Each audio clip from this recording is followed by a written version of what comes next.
다 같이 조용히 기도함으로 6월 3일 중부교회 수요 예배를 하나님께 드리겠습니다. 다 같이 조용히 기도합니다.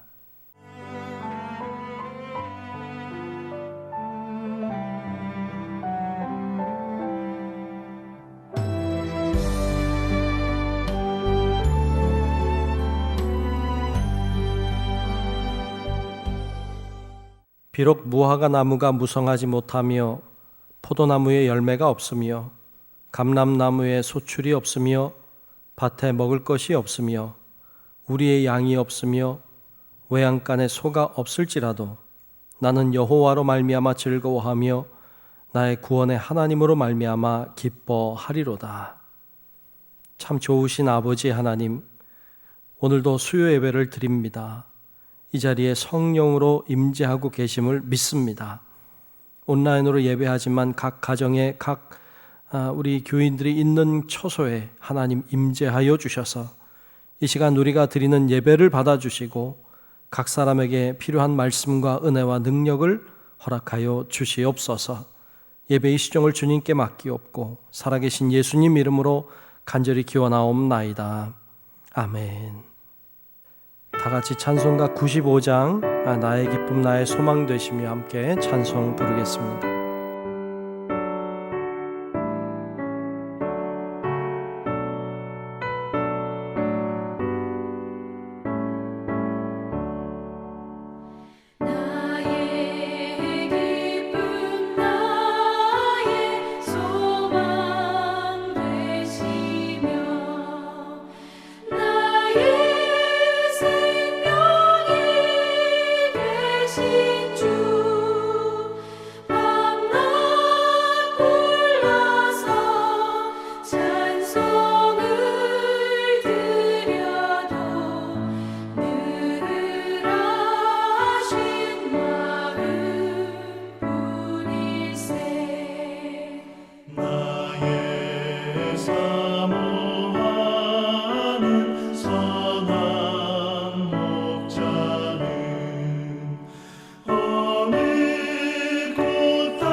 같이 공동기도 하겠습니다. 우리 중부교회 교인기도문으로 함께 공동기도합니다. 혹 내가 하늘을 닫고 비를 내리지 아니하거나 혹 메뚜기들에게 토산을 먹게 하거나 혹 전염병이 내 백성 가운데 유행하게 할 때에 내 이름으로 일컫는 내 백성이 그들의 악한 길에서 떠나 스스로 낮추고 기도하여 내 얼굴을 찾으면 내가 하늘에서 듣고 그들의 죄를 사하고 그들의 땅을 고칠지라. 생사화복을 주관하시는 하나님, 이 땅이 코로나19 바이러스로 인해 고통과 아픔 속에서 신음하고 있습니다. 주여 우리를 불쌍히 여겨 주시옵소서. 먼저 우리의 더러운 죄악을 용서해 주시옵소서. 우리가 죄악 속에 살아왔음을 고백합니다. 거룩하라고 하셨지만 거룩하지 못했고, 사랑하라고 하셨지만 사랑하지 못했습니다. 불의하고 죄로 가득한 사회를 보면서도 용납하고 때론 눈 감고 살아왔음을 회개합니다. 우리를 불쌍히 여기사 용서해 주시옵소서. 코로나19 바이러스로 인해 병든 이들을 치유해 주시고 고통과 두려움과 우울함 속에 있는 주의 자녀들에게 용기를 허락해 주시옵소서. 이 바이러스와 싸우는 지도자들과 의료진에게 지혜와 용기를 주셔서 지치지 않게 하시고 잘 인도하게 하여 주시옵소서. 이 약한 바이러스의 세력이 속히 물러가게 하시고 정치, 경제, 사회, 문화 모든 분야에 있어서 이 땅이 안정되게 회복시켜 주시옵소서. 보통의 평범한 삶이 복임을 알게 하시고 주님의 은혜 속에 살아왔음을 깨닫게 하여 주시옵소서. 하나님이 세우신 교회들을 보호하시고 우리 중부교회도 지켜 주시옵소서. 모두의 건강과 안전을 지켜주시고 교회의 모든 예배와 활동이 정상화될 수 있도록 인도해 주시옵소서. 모든 백성이 고난 중에 하나님을 향하여 기도하게 하시고 모든 것이 하나님의 능력 안에 있음을 깨닫고 주께 돌아오는 기회가 되게 하여 주시옵소서. 우리를 사랑하시는 예수 그리스도의 이름으로 기도하옵나이다. 아멘. 오늘 주시는 말씀을 보겠습니다. 오늘 말씀은 빌립보서 3장 4절부터 9절까지 말씀입니다. 빌립보서 3장 4절부터 9절까지 말씀, 제가 말씀을 봉독하겠습니다. 그러나 나도 육체를 신뢰할 만하며 만일 누구든지 다른 이가 육체를 신뢰할 것이 있는 줄로 생각하면 나는 더욱 그러하리니 나는 8일 만에 할례를 받고 이스라엘 족속이요 베냐민 지파요 히브리인 중에 히브리인이요 율법으로는 바리새인이요 열심으로는 교회를 박해하고 율법의 의로는 흠이 없는 자라. 그러나 무엇이든지 내게 유익하던 것을 내가 그리스도를 위하여 다 해로 여길 뿐더러 또한 모든 것을 해로 여김은 내 주 그리스도 예수를 아는 지식이 가장 고상하기 때문이라.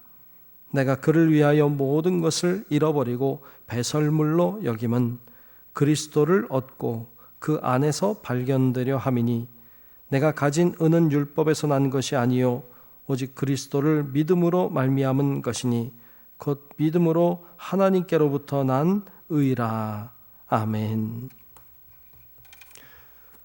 오늘도 온라인으로 예배하는 우리 사랑하는 모든 중부교회 우리 성도 여러분들을 위해 하나님의 놀라우신 은혜와 평강과 은총이 함께 하시기를 주님의 이름으로 축복합니다.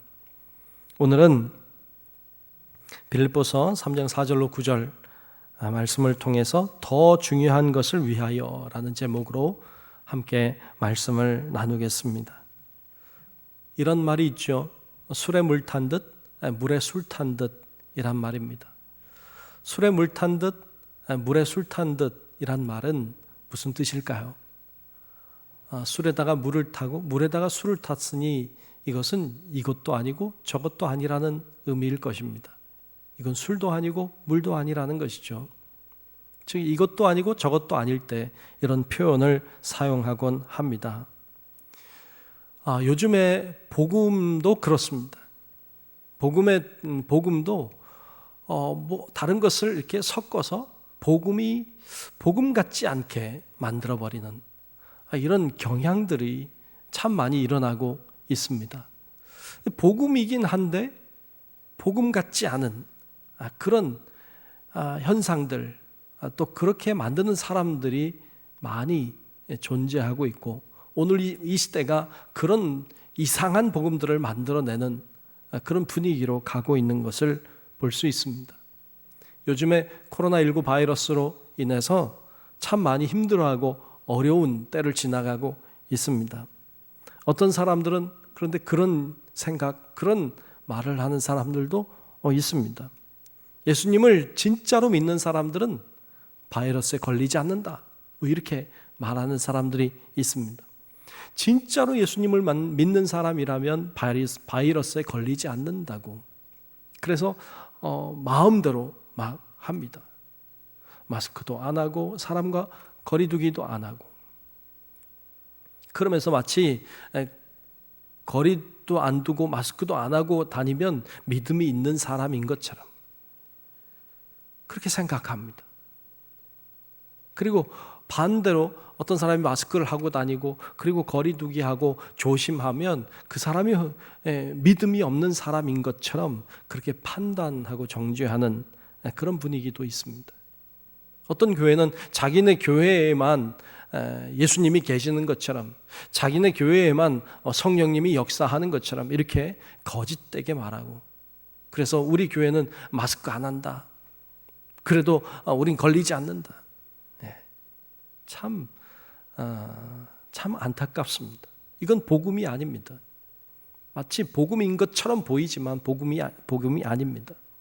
그들은 모세를 통해서 하나님이 애굽에 재앙을 내리실 때 어떤 재앙은 이스라엘 백성에게는 내리지 않았다는 것을 주장하는데요. 예, 맞습니다. 어떤 재앙은 이스라엘 백성에게 내리지 않았습니다. 그런데 대부분의 재앙은 애굽 사람이든 이스라엘 사람이든 모두에게 공히 다 같이 내렸던 재앙임을 간과하고 있습니다. 여러분, 이것은 복음이 아닙니다. 이건 옳지 않습니다. 여러분, 먼저 우리가 알아야 될 것은 복음은 무엇인지에 대해서 정확히 알아야 합니다. 그리고 그 복음이 가지고 있는 순수함을 지켜낼 수 있어야 합니다. 그것을 마음대로, 복음을 마음대로 해석해내고 자기 편리한 대로 자기를 유리하게 만들기 위해서 복음을 자꾸 이상한 것과 함께 자꾸 섞을 때 그것은 이단이 되기도 하고 그것은 사이비 집단이 될 수 있습니다. 그러므로 그런 복음을 희석화시키는 행위는 굉장히 위험한 행위라고 할 수 있습니다. 오늘 본문에 보면 사도 바울이 굉장히 분노해 있습니다.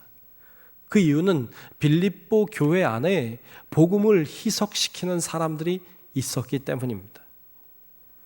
그들은 그들에 대하여 우리 오늘 본문 말씀 빌립보서 3장 오늘 4절부터 보았지만 그 앞에 2절에 보면 그들을 가리켜서 그렇게 복음을 희석시키는 자들을 가리켜서 개들이라고, 행악하는 자들이라고, 그 몸을 상해하는 일이라고 그들을 표현하고 있는 것을 보았습니다.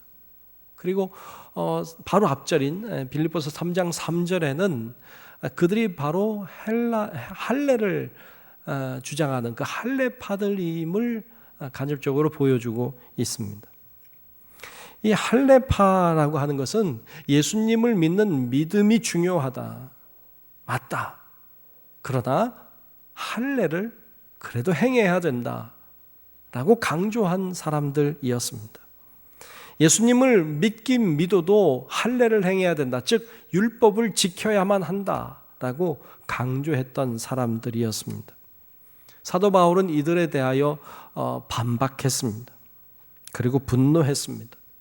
율법과 그리고 할례와 같은 그런 의식과 그런 외향적인 어떤 보여지는 부분들이 중요한 것이 아니라고 강조했습니다. 그래서 꼭 할례를 받아야만 하는 건 아니다라고 이야기하고 있죠.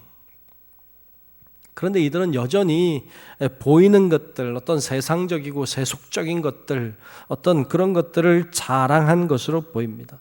그들이 자랑한 건 이런 것들이었던 것으로 보여요. 우리는 이스라엘 사람이다. 지금 빌립보 교회는 이방 지역에 있지 않습니까? 우린 이스라엘 사람이다 라고 하는 것을 자랑한 것으로 보이고요.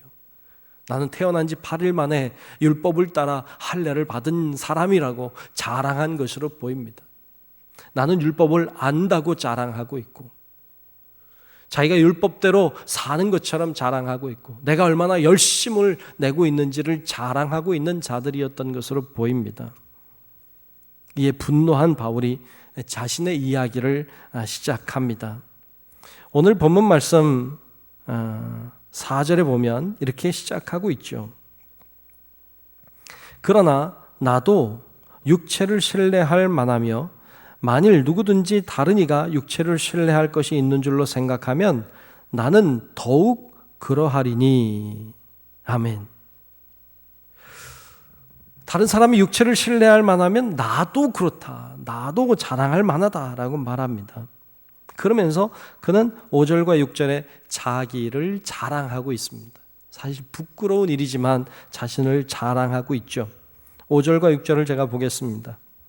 나는 8일 만에 할례를 받고 이스라엘 족속이요 베냐민 지파요 히브리인 중에 히브리인이요 율법으로는 바리새인이요 열심으로는 교회를 박해하고 율법의 의로는 흠이 없는 자라. 아멘. 바울도 자기 자신을 이렇게 자랑했습니다. 자기가 난지 8일 만에 할례를 받았다고 하는 말은 자기는 태어날 때부터 율법을 지키는 사람이라는 말이고요. 이스라엘 족속이라고 하는 말은 나는 선택받은 하나님의 사람이라고 하는 어떤 그런 자랑이죠. 베냐민 지파라고 자랑하고 있는데요. 이 베냐민 지파는 사울 왕이 그 베냐민 지파였습니다. 그 초대 왕이었던 사울 왕이 베냐민 지파였기 때문에 베냐민 지파는 그것에 대한 자부심, 긍지가 강했죠. 히브리인 중에 히브리인이라고 하는 말은 자기들은 히브리인 중에서도 탁월한 자라고 자랑하고 있는 것이고요. 바리새인이라고 하는 말은 자신은 그만큼 율법을 잘 알고 있고 율법을 지키는 자라고 하는 강조점을 갖고 있습니다. 열심히 교회를 박해했다는 말은 자신이 얼마나 열정적인지 열심히 있는지를 가리키는 의미이고요. 율법의 의로는 흠이 없는 자라는 말에는 자신이 얼마나 율법에 완벽하고 완전한 자였는지를 강조하고 있습니다. 이 말은 마치 이런 거죠. 나보다 더 잘한 사람이 있으면 나와봐.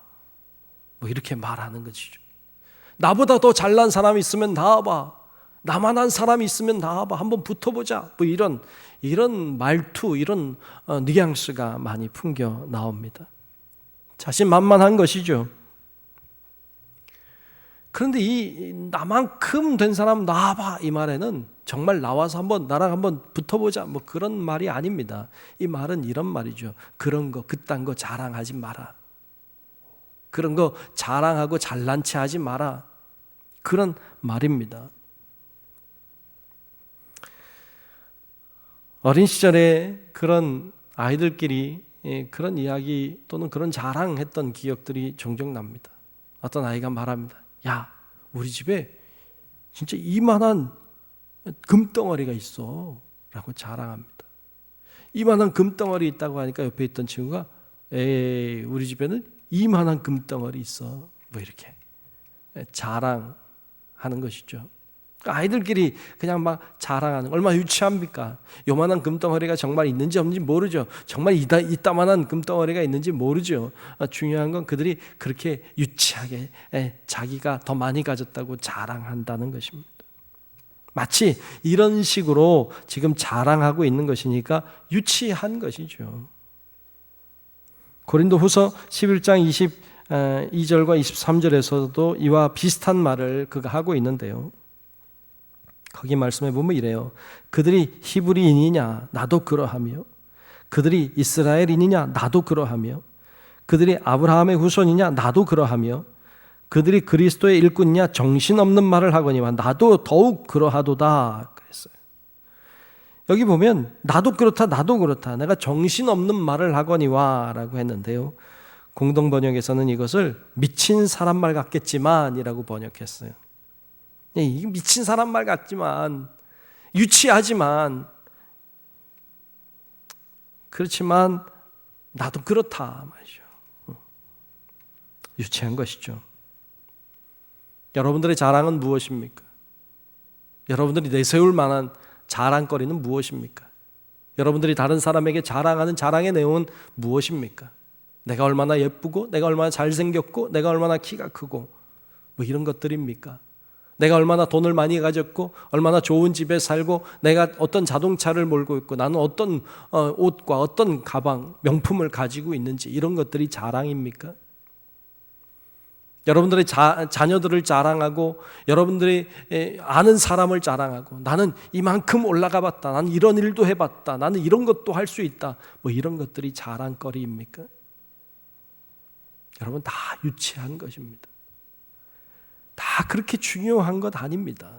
그런데 오늘날 얼마나 많은 사람들이 그런 자랑거리, 어찌 보면 유치해 보이는 자랑거리들을 자랑 삼아 살고 있는지 모릅니다. 교회에서도 마찬가지입니다. 신앙적으로도 그렇습니다. 신앙적으로도 내가 얼마나 봉사를 많이 했는지, 내가 뭐 방언도 할 수 있고 예언도 할 수 있고 나는 환상도 보고, 뭐 이런 것들을 자랑합니까? 내가 교회에서 어떤 직분을 가지고 있는지, 이런 것들이 자랑입니까? 여러분, 그런 것들은 자랑이 될 수 없습니다. 그런 걸 자랑한다면 나는 어린아이 같은 것입니다. 유치한 것입니다. 그런데 바울을 적대시하고 빌립보 교회를 혼란하게 한 그들이 그렇게 자랑했기 때문에 바울도 지금 자기 자신을 자랑하면서 이게 얼마나 유치한 일인지, 이게 얼마나 정말 어린아이와 같은 짓인지 그가 이야기하고 있습니다. 그래서 바울은 여기에서 자기를 자랑하고 있는 데서 멈추지 않고 한 발 더 나아가고 있습니다. 그래서 오늘 본문 7절 말씀에 보면 그의 자랑한 이후에 이렇게 분위기를 바꾸고 있죠. 7절을 보면 그러나 무엇이든지 내게 유익하던 것을, 즉 제가 자랑스럽게 생각했던 것들을 내가 그리스도를 위하여 다 해로 여길 뿐더러. 아멘. 그가 유익하게 생각했던 것들, 그가 자랑스럽게 여겼던 것들을 다 해로 여긴다 했습니다. 그냥 쓸데없는 것으로 여긴다 정도가 아니고 그걸 오히려 해로운 것으로까지 평가하고 있습니다. 예, 맞습니다. 그러한 자기 자랑은 그냥 쓸데없는 것 정도가 아니고 오히려 신앙에 해로운 것입니다. 그런 자랑이 있는 사람은요, 겸손하지 않습니다. 그런 자랑이 있는 사람은 하나님 앞에 무릎을 꿇지 않습니다. 자기가 잘난 줄 압니다. 자기가 대단한 줄로 압니다. 스스로 착각하며 사는 것입니다. 하나님 앞에 자기가 죄인이라는 걸 모릅니다. 겸손하지 않습니다. 자기 자랑을 자꾸 드러내려고만 합니다. 하나님 앞에 부족함을 모릅니다. 결국 그런 것들이 하나님 앞에 나아가는 것을 방해합니다. 그러므로 그건 해로운 것입니다. 본래 사도 바울이 그랬었습니다. 그는 그런 자랑으로 가득했던 사람입니다. 그래서 집사 스데반이 순교하는 자리에 바울이 있었죠. 그가 죽어 마땅하다고 생각했습니다. 그를 죽이는 자들의 옷을 맡은 자, 즉 증인이 되었던 사람이 바울이었습니다. 그는 그만큼 뜨거웠고 열정이 있고 열심히 있었습니다. 예수 믿는 사람들을 잡아 가두는데 최선을 다했습니다. 다메섹까지 예수 믿는 사람들을 잡으러 갔던 사람이 바울이었습니다. 그렇게 열심히 했던 사람 바울입니다. 그런 열심이 오히려 예수님의 복음을 방해했다는 걸 나중에야 알게 되었습니다. 여러분, 바울은 그 사실을 깨달았습니다. 그리고 변화되고, 그리고 새로운 사실들을 알게 됐던 것이죠. 정말로 사도 바울이 그러면 중요하게 여겼던 것은 무엇일까요? 이런 모든 자랑을 다 배설물처럼 여길 만큼 중요한 것은 무엇일까요? 즉 바울이 더 중요하게, 훨씬 더 중요하게 생각했던 것들은 어떤 것들이었을까요? 오늘 본문에는 몇 가지를 우리에게 설명해 주고 있습니다. 첫 번째는 예수를 아는 지식이라고 했습니다. 오늘 본문 8절 말씀에 보면 이렇게 기록했는데요. 또한 모든 것을 해로 여김은 내 주 그리스도 예수를 아는 지식이 가장 고상하기 때문이라. 내가 그를 위하여 모든 것을 잃어버리고 배설물로 여김은. 아멘.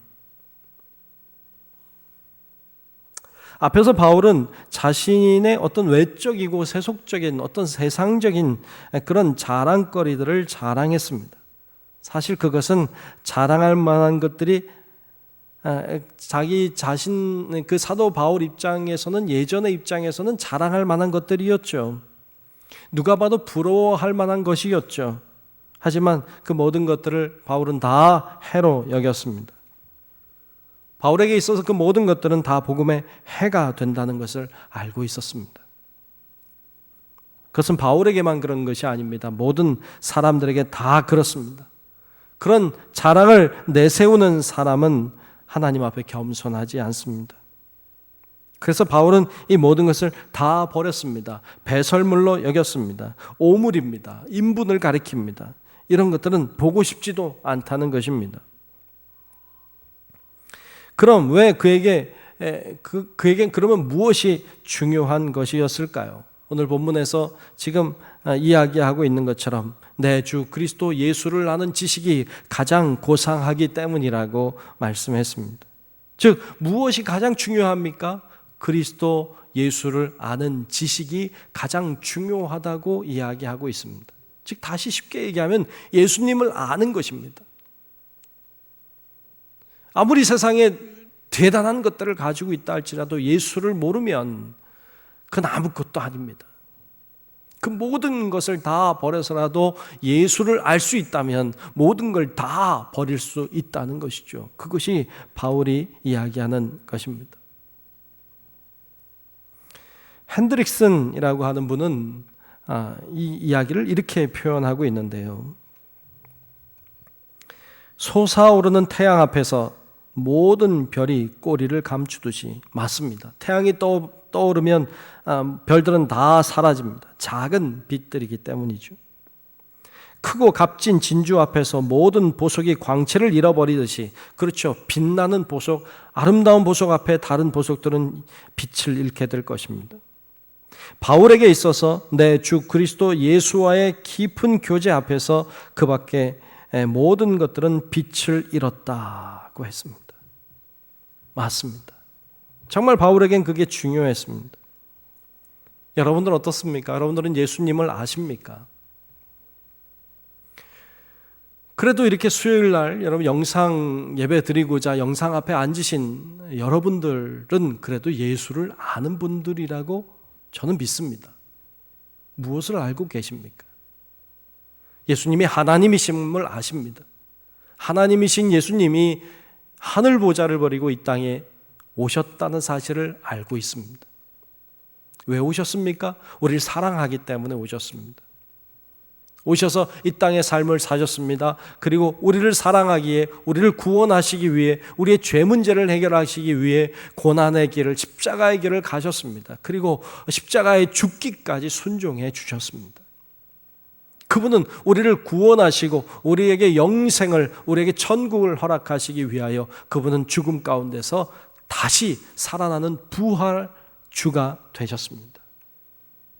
그분은 말씀 약속하신 대로 다시 오신다고 하신 대로 다시 오실 것을 믿고 알고 있는 사람들이 예수를 믿는 사람들입니다.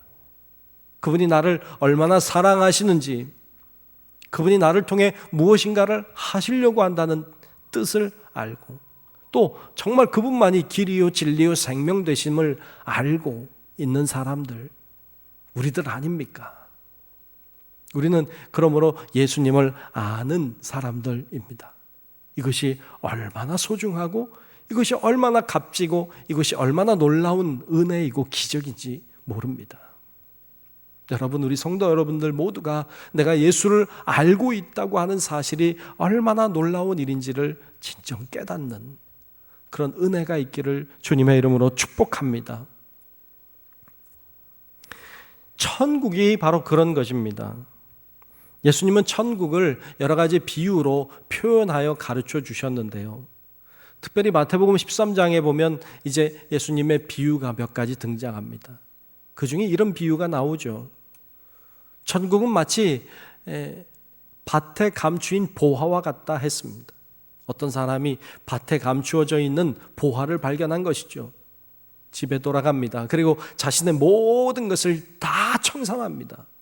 그리고 그 밭을 삽니다. 여러분, 이 밭은 보화를 감추고 있는 밭입니다. 그것은 모든 것을 다 팔아서 살 만한 가치가 있는 것이죠. 또 하나의 비유는 이런 비유죠. 어떤 진주 장사가 있죠. 그 사람이 정말로 값진 진주 하나를 발견했습니다. 이 사람도 동일하게 자신이 가지고 있는 모든 것을 다 팔아 그 값진 진주를 삽니다. 이 값진 진주가 얼마나 가치 있는 것인지를 깨닫는 정말로 아는 사람이었기 때문에 그는 자신의 모든 것을 다 팔아 그것을 살 수 있었습니다. 천국은 그런 것입니다. 천국은 내가 가지고 있는, 내가 할 수 있는 모든 것을 다 팔아 그 천국을 사는 것입니다. 그 사람들이 정말로 예수의 사람들인 것입니다. 사도 바울도 그렇습니다. 자신의 모든 것을 다 분토화 여기고 해로 여기고 배설물처럼 여기고 그리고 천국을 산 것입니다. 그는 그 천국이 얼마나 가치 있는지를 잘 알고 있기 때문에 그렇게 할 수 있었던 것이죠. 마태복음 19장에 보면 부자 청년 이야기가 나오고 있어요. 이 부자 청년이 예수님께 묻습니다.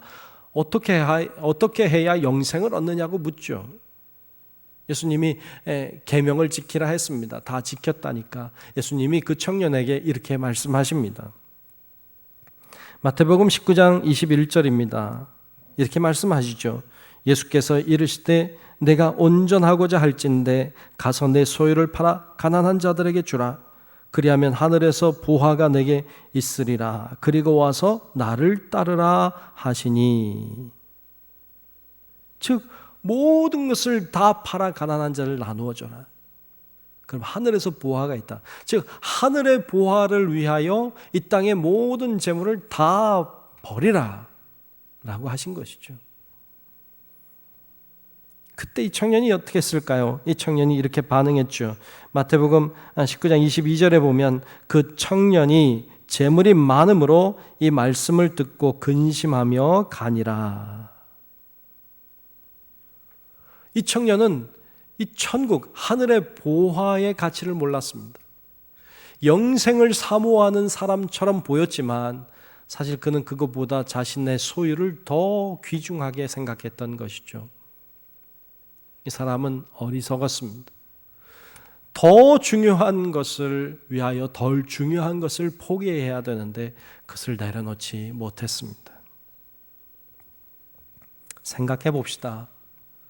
천국이나 영생, 그게 중요할까요? 아니면 이 땅의 재물이 중요할까요? 영생이 중요할까요? 재물이 중요할까요? 우리는 알고 있습니다. 영생이 훨씬 더 중요하다는 것.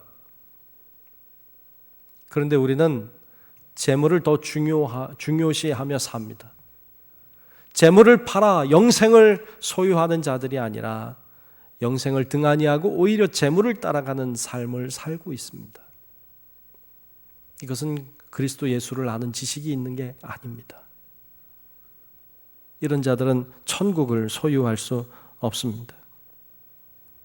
사도 바울은 이 세상의 그 어떤 것보다도 예수를 아는 지식이 가장 중요하다는 걸 알고 있었습니다. 그것을 위해 자신의 모든 것을 다 배설물처럼 여기고 다 잃어버렸습니다. 오직 예수님만 붙잡은 것입니다. 여러분, 정말 무엇이 중요한지 우리가 깨닫고 사도 바울처럼 정말로 예수님을 아는 지식, 정말로 예수님 아는 것이 중요하다는 것을 붙잡을 수 있는 우리 성도 여러분들 될 수 있기를 주님의 이름으로 축복합니다. 두 번째로 주와 하나 되는 것입니다. 뭐가 중요합니까? 주님과 하나가 되는 것이 중요합니다. 오늘 본문 말씀 8절 끝과 9절 초반까지 보면 그 8절 끝과 9절 초반에 이런 말씀이 나와요. 그리스도를 얻고 그 안에서 발견되려 함이니라는 말씀이에요. 그리스도를 얻고 그 안에서 발견된다는 거예요. 새 번역 성경은 이 부분을 이렇게 번역했어요. 나는 그리스도를 얻고 그리스도 안에 있는 사람으로 인정받으려고 합니다. 이렇게 되어 있어요. 근데 여기 그리스도 안에, 그 안에라고 하는 말이 중요합니다. 그리스도 안에라고 하는 말은 그리스도와 하나가 된다는 의미를 갖고 있습니다. 그래서 공동번역은 이것을 이렇게 번역했어요. 그것은 내가 그리스도를 얻고 그리스도와 하나가 되려는 것입니다. 라고 번역했습니다. 이것이 바로 바울이 원했던 것이기도 하고 그건 이전에 하나님이 원하시는 것이었습니다. 즉 내가 내 안에, 내가 내 안에 거하는 것입니다. 너가 내 안에 있고 내가 너 안에 있는 것, 즉 너와 내가 하나가 되는 것, 하나님과 내가, 그리스도와 내가 하나가 되는 것을 가리킵니다. 우리가 진정 바라는 것은, 정말로 예수를 믿는 사람들이 진정 바라는 것은 사실 그것입니다. 주님이 내 안에 계시고 내가 주님 안에 있는 것입니다. 우리가 마지막 숨을 거두면 죽는단 말합니다. 또 더 나아가면 천국에 갔다 이렇게 말합니다. 여러분, 천국에 갔다고 하는 것은 무슨 의미일까요? 그것은 사실 주님이 내 안에 완전히 들어오는 것이고 내가 주님 안으로 완전히 들어가는 것을 말합니다. 예수를 믿는 자들에게 죽음이라고 하는 건 하나님과 내가 완전한 하나를 이루는 것입니다. 그러므로 죽음은 굉장히 멋진 것이기도 하죠. 그리고 소망하는 것이기도 합니다. 그러면 주님과 내가 하나가 되는 것이 죽음에 이를 때만 가능한 것이냐? 아니요, 그렇지 않습니다. 주님과 내가 하나가 될 수 있습니다. 살아있는 동안에도 충분히 가능하고 그렇게 살아야만 합니다. 주님의 마음이 내 안에 들어오는 것입니다. 내 마음을 주님의 마음과 같이 하는 것입니다. 그럴 때 주님과 내가 하나가 되는 것이고 그런 마음으로 살 때 주님과 나는 하나의 삶을 사는 것입니다. 그것이 정말 주님께서 원하시는 그런 모습이었습니다. 정말로 주님이 내 안에 살고 내가 주님 안에 살면 함부로 죄를 범할 수 없습니다. 어찌 주님이 내 안에 계신데 내가 함부로 죄를 지을 수 있겠습니까? 두렵고 떨린 것이죠. 주님이 내 안에 계신다면 내가 다른 사람을 쉽게 함부로 판단하고 정죄할 수 없습니다. 주님이 내 안에서 그것을 원하지 않는다는 사실을 알기 때문입니다. 정말로 주님이 내 안에, 내가 주님 안에 있다면 주님의 시각으로 세상을 바라보게 됩니다. 주님이 불쌍히 여기는 사람을 나도 불쌍히 여기게 됩니다. 주님이 사랑하는 사람을 나도 정말로 사랑하게 됩니다. 그게 주님이 내 안에, 내가 주님 안에 있는 것입니다. 이런 사람에게 천국이 허락되는 것이고 이런 자들이 진정한 믿음의 사람인 것입니다. 사도 바울이 원했던 것은 바로 그런 천국의 삶이었고 그것 때문에 주님과 내가 하나가 되는 거였습니다. 진정 천국을 맛보고 그리고 천국을 아는 사람들은 그 천국이 얼마나 가치 있고 얼마나 소중한 것인지를 아는 사람들입니다. 그러기에 모든 것을 다 내려놓을 수 있는 사람인 것입니다. 자, 그렇다면 어떻게 그리스도를 아는 지식을 가질 수 있을까요? 어떻게 주님과 내가 하나가 될 수 있을까요? 그것을 오늘 본문은 이야기해 주고 있는데요. 세 번째로 그리스도를 믿는 믿음입니다. 그리스도를 믿는 믿음으로 우리는 예수님이 어떤 분인지를 알게 되고요. 그 믿음으로 우리는 주님과 하나가 될 수 있습니다. 그래서 오늘 본문 말씀 9절에는 이렇게 기록하고 있죠. 내가 가진 의는 율법에서 난 것이 아니요 오직 그리스도를 믿음으로 말미암은 것이니 곧 믿음으로 하나님께로부터 난 의라. 아멘. 내가 의롭게 된 것은 율법 때문이 아니라는 것입니다. 즉 그리스도를 믿음으로, 그 믿음으로 내가 의로워졌다고 말하고 있습니다.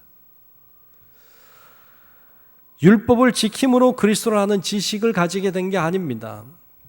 믿음으로 그리스도에 대한 지식을 갖게 된 것입니다. 율법을 지킴으로 하나님과 내가 하나가 된 게 아닙니다. 내가 하나님을, 그리스도를 믿음으로 그분과 내가 하나가 될 수 있었던 것이죠. 즉 율법이 아니라 믿음이라는 것입니다. 이 율법과 믿음이라고 하는 것은 행함과 믿음의 개념으로 우리가 쉽게 이야기하고 있습니다만 그 율법을 단순히 행위라고만 말하고 있기 때문에 혼란하고 혼선이 빚어질 수 있습니다.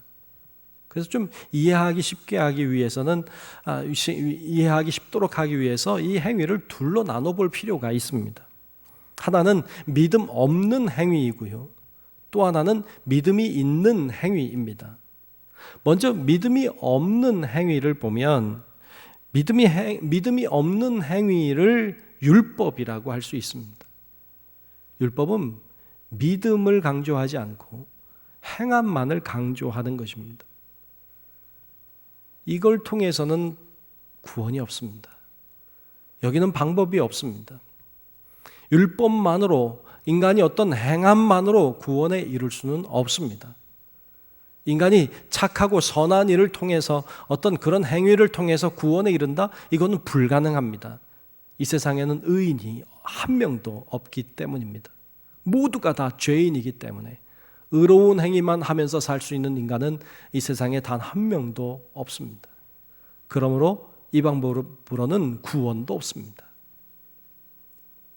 흔히 사람들이 이야기하고 생각하는 사람이 착하고 선하게 살면 구원받는다, 착하고 선하게 살면 천국 가는 거지, 이런 말은 거짓입니다. 있을 수가 없습니다. 이 세상에 착하고 선한 일만 하면서 사는 사람은 단 한 사람도 존재할 수 없기 때문에 그렇습니다. 그러므로 믿음 없는 율법은 방법이 없습니다. 믿음 없는 율법으로는 그 어떤 것도 가능하지 않습니다. 그러면 믿음 있는 율법은 무엇일까요? 믿음 있는 행위, 율법, 이것은 중요합니다. 이것은 대단히 중요합니다. 믿음이 있다면 그 믿음으로 삶을 살아내게 되어 있습니다. 믿음으로 살게 되는 것이 자연스러운 것입니다. 믿음이 있다면 믿음으로 사는 게 자연스러운 겁니다. 믿음이 있다는 게 뭡니까? 믿음이 있다는 것은 주님이 내 안에 계심을 안다는 것입니다. 주님이 내 안에 계셔서 역사함을 깨닫고 알고 의식하고 사는 것, 그게 믿음이 있다는 것입니다. 그래서 주님의 눈으로 세상을 보게 됩니다. 긍휼히 여기는 자를, 주님이 긍휼히 여기는 자를 나도 긍휼히 여기게 됩니다. 주님이 불쌍히 여기고 주님이 사랑하는 자를 우리도 불쌍히 여기고 우리도 사랑하게 됩니다. 거기서 나오는 행함이 있습니다. 이것은 행해야 되는 게 아니라 행하게 되는 것입니다. 믿음이 있다면 자연히 그렇게 될 수밖에 없습니다. 이처럼 믿음에 근거한 행위, 그것이 진정한 믿음인 것입니다. 그러므로 믿음이 없는 행위가 중요한 것이 아니고 믿음이 있는 행위가 중요한 것입니다. 많은 사람들이 착각하는 것이 믿음이 그냥 마음의 문제, 생각의 문제라고만 여깁니다. 그래서 내가 믿으니까, 내가 교회 다니니까 나는 구원받았어, 이렇게 믿고 생각합니다. 그리고는 마음대로 삽니다. 나는 교회 다니니까, 나는 예수 믿으니까, 내 안에 믿음이 있으니까 난 구원받았어. 그러니까 죄 짓고 살고 사기치고 속이고 거짓말하고 마음대로 삽니다. 추하고 더럽게 삽니다. 그러면서도 나 하나 믿음이 있으니까 난 구원받는다고. 속지 마십시오. 그렇게 살면 훗날 우리가 주님 앞에 섰을 때 주님이 내가 너를 모른다 하실 것입니다. 그건 믿음이 아니기 때문입니다. 진정한 믿음은 행함으로 드러나게 되어 있습니다. 짐 엘리엇이라고 하는 미국의 선교사가 있었습니다. 그는 29살의 젊은 나이로 에콰도르의 원주민을 선교하러 갔다가 그곳에서 순교했습니다. 그 짐 엘리엇이 그 선교여행을 가기 전에 그런 말을 했습니다. 영원한 것을 얻기 위해 영원하지 않는 것을 버리는 자는 바보가 아니다. 영원한 것을 얻기 위해서 영원하지 않은 것들을 버리는 자는 바보가 아니다. 이 말을 거꾸로 하면 영원한 것을 포기하고 영원하지 않은 것을 붙들고 사는 사람은 바보다라는 말입니다. 그런데 우리가 얼마나 많이 영원한 것을 버리고 영원하지 않은 것, 일시적인 것, 이 땅에서만 볼 수 있는 그런 것들을 사모하고 사는지 모릅니다. 참 바보 같고 어리석습니다. 어떤 사람이 둘 중에 하나 고르라고 냈다고 해봅시다. 한쪽 손에는 1,000원짜리 5장이 들어있습니다. 한쪽에는 10만 원짜리 한 장이 들어있다고 합시다. 자, 1,000원짜리 5개, 10만 원짜리 지폐 한 장. 뭘 가질까요? 1,000원짜리 5장 갖는 사람은 좀 바보스럽겠죠. 이 사람은 이것의 가치를 모르는 것입니다. 진짜 가치를 아는 사람은 10만 원짜리 지폐를, 수표를 고를 것입니다. 우리는 영원하지 않은 것과 영원한 것 두 가지를 가지고 삽니다. 그런데 얼마나 많은 사람들이 이 영원한 것을 포기하고 영원하지 않은 것을 붙잡고 살고 있는지 모릅니다. 참 바보 같고 어리석습니다. 여러분, 무엇이 중요한지 깨달아야 합니다. 바울은 정말로 중요한 것을 위하여서, 주님을 아는 지식, 그걸 위하여서, 하나님과 하나됨을 위하여서 자신의 모든 것을 다 배설물처럼 잃어버렸습니다. 해로 여겼습니다. 그건 바보가 아닙니다. 그는 진정 그것의 가치를 알고 있었던 위대한 사람이었던 것입니다.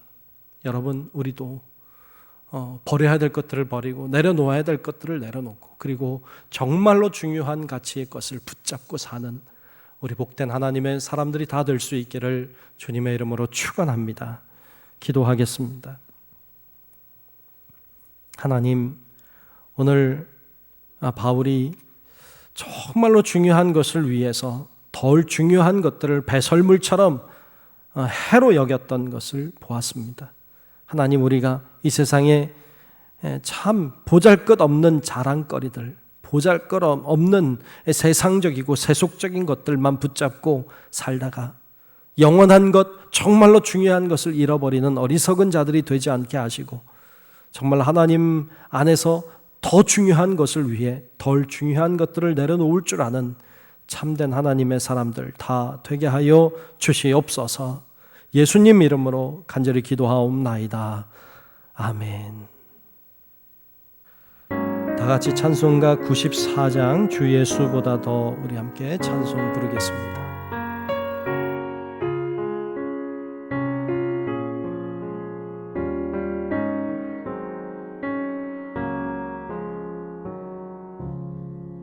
주 예수보다 더 귀한 것은 없네. 이 세상 부귀와 바꿀 수 없네.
교회 소식을 전하겠습니다. 첫 번째는 예배입니다. 주일에는 모이는 예배 계속 드리고 있습니다. 1, 2, 3, 4부 여러분들이 편하신 시간대에 오셔서 예배를 잘 드리시길 바랍니다. 몸이 불편하신 분들은 온라인을 통해서도 예배가 가능하니까 온라인 통해서도 꼭 예배를 잘 드릴 수 있기를 바라고, 주변에 그것을 모르거나 잘 들어가는데 어려워하시는 분들이 있으면 잘 좀 도와주시면 좋겠습니다. 주중 예배가 속히 회복이 될 수 있도록 여러분 기도 많이 해주시기를 바랍니다. 수요예배는 이렇게 온라인으로 계속 예배가 진행되고 있으니까 여러분 그렇게 계속 잘 참여하시고 주위 분들도 참여하실 수 있도록 잘 인도해 주시기를 바랍니다. 두 번째, 교회학교 중고등부입니다. 교회학교와 중고등부는 영상을 통해서 예배와 공과가 진행이 계속되고 있습니다. 아이들이 힘들고 어렵겠지만 우리 학부모님들이 잘 도와주셔서 아이들의 신앙이 떨어지지 아니하도록 여러분 잘 도와주시기 바랍니다. 연속기도회입니다. 연속기도회를 진행하고 있습니다. 잘 진행되도록 참여해 주시고 있는 곳에서 열심히 시간에 따라 기도해 주시기 바랍니다. 네 번째, 중부교회 교인기도문 매일 오후 9시에 기도하고 있습니다. 여러분 있는 곳에서 열심히 기도해 주시기를 바랍니다. 축도하겠습니다. 이제는 우리의 영원한 생명의 구원자이신 예수 그리스도의 크신 은혜와 하나님 아버지의 놀랍고 위대한 사랑하심과 성령님의 감화 감동 인도 보호하시는 놀라우신 은총이, 예수를 아는 지식이 가장 고상함을 알고 주님과 하나 되기를 사모하고 그것이 믿음으로 가능한 것을 깨닫고 그 믿음으로 살기를 소원하는 우리 사랑하는 모든 성도들 머리 위에 이제로부터 영원토록 함께 하시기를 간절히 축원하옵나이다. 아멘.